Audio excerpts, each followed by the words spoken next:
স্বামী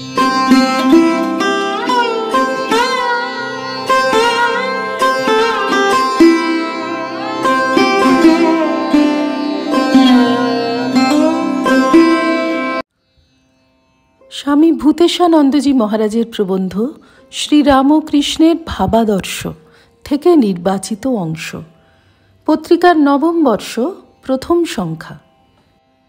শ্রীরামকৃষ্ণ সংসারীদের অভয় দিয়ে বলেছেন, সৎসঙ্গ, সৎপ্রসঙ্গ, সৎভাবে জীবনযাপন, ভগবানের নাম গুণকীর্তন, জীবনের লক্ষ্য সম্বন্ধে বিচার, এইগুলি বিশেষ করে আমাদের গতিপথকে চিনিয়ে দেবে, লক্ষ্যকে স্পষ্টতর করবে।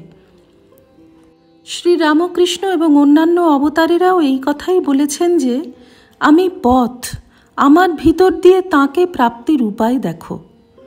শ্রীরামকৃষ্ণ নিজের সম্বন্ধে বেশি কিছু না বললেও আমরা পরিষ্কার বুঝতে পারি তাঁকে অনুসরণ করে চললে জীবনের সার্থকতা আসবে।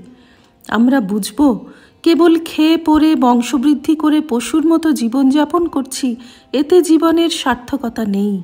আমাদের কর্তব্য লক্ষ্যের দিকে দৃষ্টি স্থির রেখে চলা, যাতে জীবনকে ভালো করে কাজে লাগাতে পারি। ঈশ্বর প্রাপ্তির উপায় তিনি সোজাসুজি বলে দিয়েছেন। তাঁর নাম গুণগান, তাঁর ভক্তদের সঙ্গে ঘনিষ্ঠতা, সৎসঙ্গ, তারপর নির্জন বাস, মাঝে মাঝে চিন্তা করা আমাদের লক্ষ্য কী, আর সেইভাবে জীবনযাপন করা। শ্রীরামকৃষ্ণ সকলের জন্যই ব্যাকুল। এক শিষ্যকে বলছেন, একটা দিন চলে গেল, এখনো ভগবান লাভ করলি না।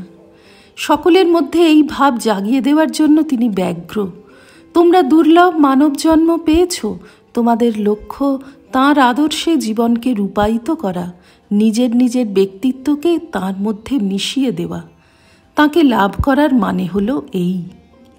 শ্রীরামকৃষ্ণ বলেছেন, শাস্ত্রজ্ঞান না থাকুক, কঠোর সাধন না করে থাকো, তাতে ক্ষতি নেই।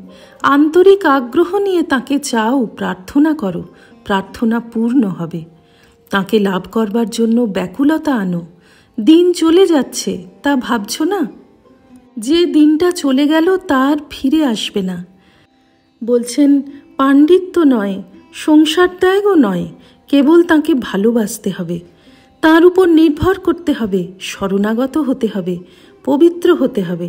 তাহলেই ভগবানের কৃপায় সমস্ত অন্ধকার দূর হবে।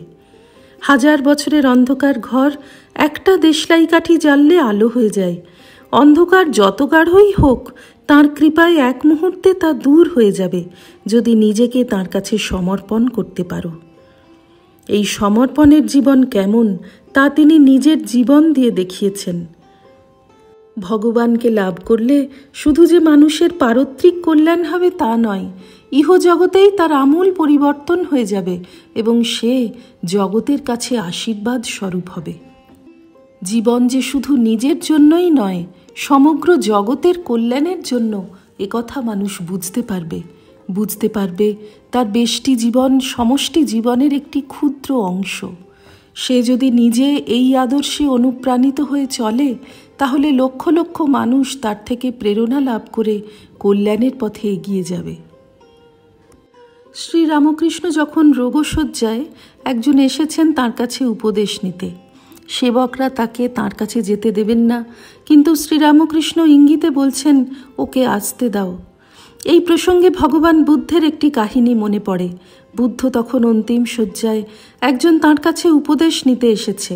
সেবক আনন্দ বলছেন, তুমি দেরি করে ফেলেছ, বুদ্ধের কাছ থেকে উপদেশ নেওয়ার আর সময় নেই, উনি এখন মহাসমাধিতে মগ্ন হতে যাচ্ছেন। বুদ্ধ শুনতে পেয়ে বলছেন, আনন্দ, ওকে আসতে দাও। বুদ্ধের শেষ নিঃশ্বাস একটি প্রাণীর কল্যাণের জন্য বয়ে যাক। শ্রীরামকৃষ্ণেরও সেই কথা। আমার জীবন সকলের জন্য, সকলের মুক্তি না হলে আমি মুক্তি চাই না। স্বামী বিবেকানন্দ প্রমুখ তাঁর সন্তানদের তিনি সেইভাবেই ভাবিত করেছেন, অনুপ্রেরিত করেছেন। তিনি আমাদের জীবনের আদর্শ। তিনি সেই পথ দেখিয়েছেন, যে পথে চললে জীবন সার্থক হবে এবং সেই জীবন সমস্ত জগতের আশীর্বাদ স্বরূপ হবে। শ্রীরামকৃষ্ণের চরণে প্রার্থনা করি, তাঁর আশীর্বাদ সকলের উপর বর্ষিত হোক। শ্রীরামকৃষ্ণার্পণমস্তু। নিবোধত আজকের পাঠ। আপনার ফোনে রোজ পেতে চাইলে সাবস্ক্রাইব ও বেল আইকন দুটোই ক্লিক করুন। রামকৃষ্ণ ভাবধারা প্রচারের সঙ্গে থাকুন।